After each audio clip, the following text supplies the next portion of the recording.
Hello everyone, स्वागत है आपका ओल्ड स्कूल के पहले एपिसोड में। आज हम बात करने वाले हैं 1978 की एक बेहतरीन फिल्म त्रिशूल के बारे में। इसकी कास्ट बहुत तगड़ी थी। स्टार्टिंग अमिताभ बच्चन, संजीव कुमार, शशि कपूर, हेमा मालिनी, राखी गुलजार, पूनम ढिल्लों, सचिन और प्रेम चोपड़ा। ये मूवी लिखी थी सलीम जावेद ने, डायरेक्ट किया था यश चोपड़ा ने और कलेक्शन के हिसाब से त्रिशूल एक ब्लॉकबस्टर मूवी करा दी गई थी। इस फिल्म का पूरा नाम था त्रिशूल 3 फेसेस ऑफ मैन, यानी कि आदमी के 3 चेहरे। इस फिल्म में अमिताभ बच्चन हमें दिखाते हैं कि एक आदमी कितना खतरनाक हो सकता है, शशि कपूर हमें दिखाते हैं कि एक आदमी कितना रोमांटिक और फनी हो सकता है, और संजीव कुमार हमें दिखाते हैं कि एक आदमी की ज़िंदगी में कितनी टेंशन होती है। तो चलिए इस मूवी को स्टार्ट करते हैं। तो मूवी है R.K. गुप्ता यानी कि राजकुमार गुप्ता के बारे में, जो कि एक इंजीनियर होता है और उसका बॉस होता है सेठ दीनदयाल। वो एक दिन राजकुमार को अपनी पार्टी में बुलाता है और वहाँ वो उसकी माँ से मिलता है और कहता है कि वो अपनी बेटी कामिनी की शादी राज से करना चाहता है। उसकी माँ बहुत खुश होती है, लेकिन राज का अफेयर चल रहा होता है शांति के साथ। शांति और राज एक दूसरे से प्यार करते थे और राज अपनी माँ से शांति को मिलाता है, लेकिन उसकी माँ शादी के खिलाफ होती है और कहती है कि तुम कामिनी यानी कि दीनदयाल की बेटी से शादी कर लो, क्योंकि उससे शादी करके तुम बहुत धनवान बन जाओगे, जबकि शांति से शादी करके तुम्हें सिर्फ जिम्मेदारियाँ मिलेंगी। राज अपनी माँ की बात मानता है और पैसों के चक्कर में कामिनी से शादी कर लेता है, जिससे कि वो अपनी बॉस की जगह आ जाता है। अब पूरी कंपनी उसके नाम होती है। शांति उसको मुबारकबाद देने आती है और ये बताती है कि वो उसके बच्चे की माँ बनने वाली है। ये सुनकर उसको बहुत बुरा लगता है और राज शांति से मिलता है। वो शांति को कहता है कि वो उसे बहुत पैसे देने को तैयार है, जिससे कि वो पूरी ज़िंदगी ऐश में बिता सकती है। लेकिन शांति बड़ी खुददार होती है, वो उसके पैसे नहीं लेती और बोलती है कि मैं अपने बच्चे को इस शहर से कहीं दूर जाकर पालूंगी और मुझे तुम्हारी मदद की कोई ज़रूरत नहीं है। इसके बाद राज और कामिनी के 2 बच्चे होते हैं, शेखर गुप्ता और कुसुम गुप्ता। शांति का बेटा होता है विजय, जो कि बहुत गरीबी में पला होता है। उसकी माँ ने ज़िंदगी भर बहुत दुख सहे होते हैं। 25 साल बीत जाते हैं और विजय एक बहुत बहादुर आदमी बनता है, जो कि मौत से बिल्कुल नहीं डरता था। इसके बाद शांति इस दुनिया से चली जाती है और विजय के दिल में बदले की आंख भड़क रही थी। वो R.K. गुप्ता से बदला लेने के लिए दिल्ली चले जाता है। वहाँ पे वो देखता है कि R.K. गुप्ता का बेटा शेखर विलायत से पढ़ाई करके आया था और R.K. गुप्ता की बेटी का अफेयर वहाँ के एक लड़के रवि के साथ चल रहा था। अब यहाँ से शुरू होती है असली कहानी। विजय R.K. गुप्ता के ऑफिस में जाता है, जहाँ पे सबसे पहले वो उनकी रिसेप्शनिस्ट गीता से मिलता है और इसके बाद वो R.K. गुप्ता से मिलता है। R.K. गुप्ता उसे देख के चौंक जाता है, क्योंकि उसका एटीट्यूड बहुत ज़्यादा होता है। विजय R.K. गुप्ता को कहता है कि वो उनसे वो ज़मीन खरीदने वाला है जिस पे एक गुंडे मंगल सिंह का कब्जा है। R.K. गुप्ता विजय को एक बेवकूफ़ इंसान समझता है और कहता है कि 6 साल से मंगल सिंह ने उस पर कब्जा कर रखा है। वो ज़मीन किसी काम की नहीं है, क्योंकि 6 साल से R.K. गुप्ता के वकील उसे वहाँ से हटा नहीं पाए हैं।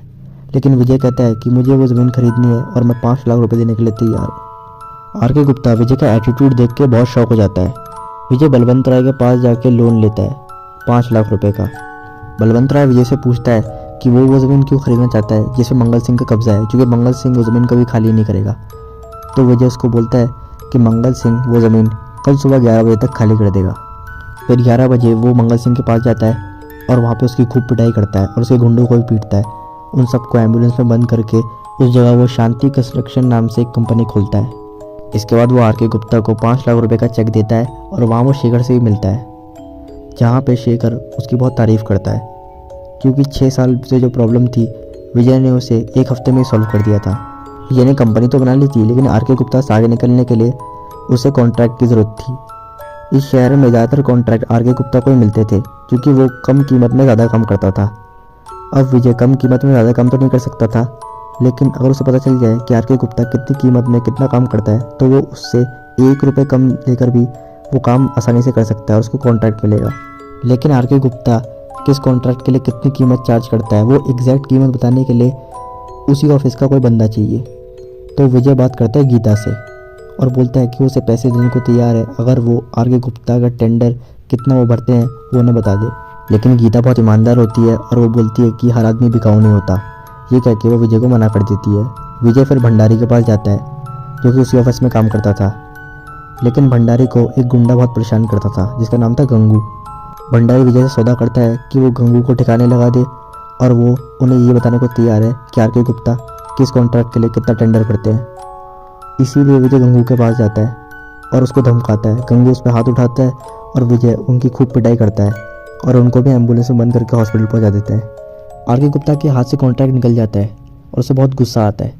जब उसे ये पता चलता है कि विजय और उसके कॉन्ट्रैक्ट में बस 1 रुपये का फ़र्क था तो वो बहुत शॉक हो जाता है। एक दिन आर.के. गुप्ता, उनकी बेटी कुसुम गुप्ता और गीता शॉपिंग के लिए निकले थे। वहाँ पे विजय गीता से मिलता है और उनसे माफ़ी मांगता है। गीता उसे माफ़ कर देती है और साथ में बबली यानी कि कुसुम गुप्ता से मिलवाती है। जब आर.के. गुप्ता देखता है कि विजय और गीता दोस्त हैं तो उसे गीता पे शक होता है कि वो उसके टेंडर्स विजय को बता रही है। अगली बार भंडारी विजय को दोबारा से बता देता है कि आर.के. गुप्ता ने कितना टेंडर भरा है। जब दूसरा कॉन्ट्रैक्ट भी विजय को मिल जाता है और आर.के. गुप्ता को ये पता चलता है कि विजय ने सिर्फ 1 रुपये कम कीमत मांगी है तो वो बहुत भड़क जाता है और वो गीता को ऑफिस में बुलाता है। वो गीता पे इल्ज़ाम लगाता है और उसे डिसमिस कर देता है। गीता की नौकरी चली जाती है। जब ये बात विजय को पता चलती है तो वो भंडारी को खींच के उस ऑफिस से ले जाता है। वो आर.के. गुप्ता से कहता है कि आपने गीता को निकाल दिया, जबकि ये वो आदमी है जो कि मेरे पास आपकी सारी बातें लाता था। इसके बाद वो भंडारी को नौकरी से निकाल देता है और आर.के. गुप्ता विजय का शुक्रिया अदा करता है। साथ ही साथ वो उससे सवाल पूछता है कि भंडारी तुम्हारा फ़ायदा कर रहा था तो तुमने उसे पकड़वा के अपना नुकसान क्यों किया। तो वो कहता है कि कुछ बातें फ़ायदे और नुकसान से बहुत ऊपर होती हैं। गीता के पास नौकरी नहीं होती तो विजय उससे कहता है कि क्या वो उसके साथ काम करेगी। गीता हाँ कर देती है और विजय और गीता मिलकर बहुत मेहनत करते हैं। गीता उससे रेस्ट लेने के लिए बोलती है तो विजय बोलता है कि जो काम और लोगों ने 25 साल में किया है मुझे बस 1 साल में करना है। और बहुत मेहनत के बाद विजय बहुत बड़ा बिजनेसमैन बन जाता है, वो भी सिर्फ 1 साल में।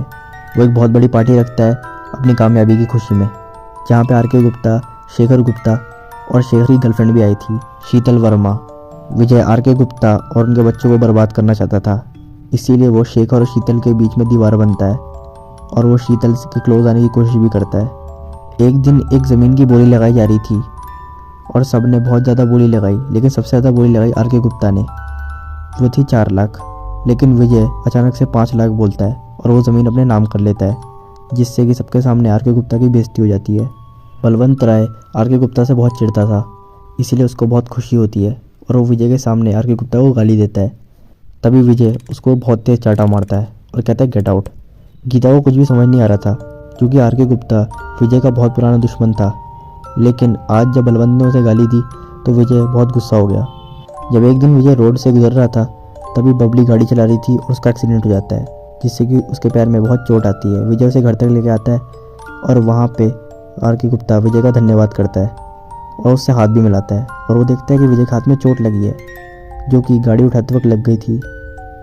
आर.के. गुप्ता उसकी पट्टी करता है और फिर विजय वहाँ से चला जाता है।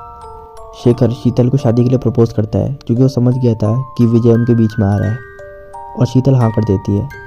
एक दिन एक बहुत बड़ा कॉन्ट्रैक्ट आर.के. गुप्ता और विजय को मिलता है और विजय आर.के. गुप्ता को ये बोलता है कि ये कॉन्ट्रैक्ट उसी को मिलेगा।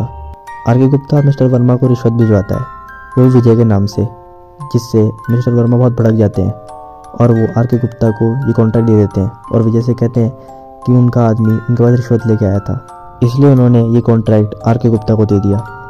विजय अपनी हार से बहुत ज़्यादा दुखी था और आर.के. गुप्ता बहुत ज़्यादा खुश था। आर.के. गुप्ता अपनी पूरी ज़िंदगी भर के पैसे उस कॉलोनी में लगा देते हैं ताकि उन्हें बहुत ज़्यादा प्रॉफिट मिले, लेकिन विजय ये सब होता हुआ नहीं देख पा रहा था। वो अपने सारे पैसे लगाकर एक और कॉलोनी बनाता है जो कि आर.के. गुप्ता की ज़मीन के बिल्कुल बगल में थे और वो वहाँ के फ्लैट आर.के. गुप्ता के फ्लैट से बहुत बड़े बनाता है, उल्टा वो उन्हें आधी कीमत पे भी बेचता है। अब ये सब होगा तो आर.के. गुप्ता के फ्लैट कोई भी नहीं खरीदेगा। शेखर आर.के. गुप्ता को कहता है कि विजय ये सब क्यों कर रहा है। आर.के. गुप्ता की कुछ समझ में नहीं आता कि वो अपना नुकसान करा के हमारा भी नुकसान क्यों करना चाहता है। आर.के. गुप्ता बबली की शादी किसी दूसरे घर के लड़के से करने वाला था और वो रवि से उसकी शादी होने नहीं देता। विजय बबली से कहता है कि अगर उसके बाप का मकान छोड़ दे तो अगले दिन उसकी शादी रवि से करवा देगा। गीता विजय को ये करने से मना करती है। इसके बाद विजय उसे पूरी कहानी बताता है कि आर.के. गुप्ता ने उसकी माँ के साथ क्या किया था। गीता बड़ी इमोशनल हो जाती है और वो विजय को नहीं रोकती, लेकिन जब बबली अपने बाप का घर छोड़ के बाहर आ रही होती है तो शेखर उसे पकड़ लेता है और कहता है कि वो कहाँ जा रही है। बबली बोलती है कि विजय उसकी शादी रवि से करवाने वाला है। शेखर बहुत गुस्सा हो जाता है, वो बबली को बंद करता है और वो विजय के घर पे जाता है। वहाँ वो विजय से लड़ता है और बहुत बड़े फाइट सीन के बाद गीता बीच में आ जाती है और शेखर को सब कुछ बता देती है। शेखर को बहुत बुरा लगता है और बबली के साथ विजय के घर में चले जाता है और वो आर.के. गुप्ता का घर छोड़ देता है। आर.के. गुप्ता को समझ नहीं आ रहा था कि उसके बच्चे उसे छोड़ के क्यों चले गए, लेकिन इसके बाद बबली की शादी होने वाली होती है रवि के साथ। जहाँ पे आर के गुप्ता को बताया जाता है कि कन्यादान विजय कर रहा है। आर के गुप्ता बहुत नाराज़ हो जाता है कि विजय कौन होता है उसकी बेटी का कन्यादान करने वाला। वो बलवंत राय को विजय की सुपारी देता है और कहता है कि उसे ख़त्म कर दो। बलवंत के जाने के बाद विजय आर के गुप्ता से मिलने आता है। आर के गुप्ता कहता है कि तुम मुझे जितना बर्बाद कर सकते थे कर चुके, अब यहाँ क्या लेने आए हो। तब विजय उसे सब कुछ बता देता है और कहता है कि तुम मेरे नाजायज़ बाप हो, मैं तुमसे बदला लेना चाहता था और आज मैंने ले लिया। और विजय कुछ कागज़ दिखाता है और कहता है कि मैं तुम्हें तुम्हारी पूरी दौलत वापस करता हूँ, लेकिन मैंने तुम्हारे से बड़ा कोई गरीब नहीं देखा। आर के गुप्ता को बहुत ज़्यादा बुरा लगता है कि उसने अपने बेटे की सुपारी दे दी। इसके बाद विजय को रोकने के लिए उसी घर भी जाता है, लेकिन विजय वहाँ नहीं होता। वो बबली की शादी में गया हुआ था। वहाँ पे विजय देखता है कि रवि को बलवंत राय ने किडनैप कर लिया है। रवि को छुड़ाने के लिए विजय जाता है और बलवंत राय से कहता है कि रवि को छोड़ दो, लेकिन वो सब मिलकर विजय को बांध देते हैं। शेखर उन्हें बचाने आता है, लेकिन वो शेखर को भी बांध देते हैं। इसके बाद आर के गुप्ता आता है और बलवंत राय को कहता है कि पिस्तौल मुझे दो, मैं विजय को मारना चाहता हूँ।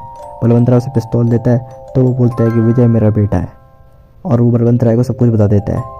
वो विजय और शेखर को खुलवा देता है। इसके बाद बलवंत राय उसके हाथ से पिस्तौल छीन कर विजय पे चलाने वाला होता है, लेकिन आर के गुप्ता बीच में आ जाता है और वो मारा जाता है। और मरते मरते वो विजय से माफ़ी मांगता है। और यहाँ पे शानदार मूवी ख़त्म हो जाती है। तो गाइस आपको मूवी कैसी लगी मुझे कमेंट में ज़रूर बताना। आगे मैं कौन कौन सी मूवी पे वीडियो बनाऊँ ये भी मुझे कमेंट में बताना। चलो मिलते हैं अगले वीडियो में। जय श्री राम।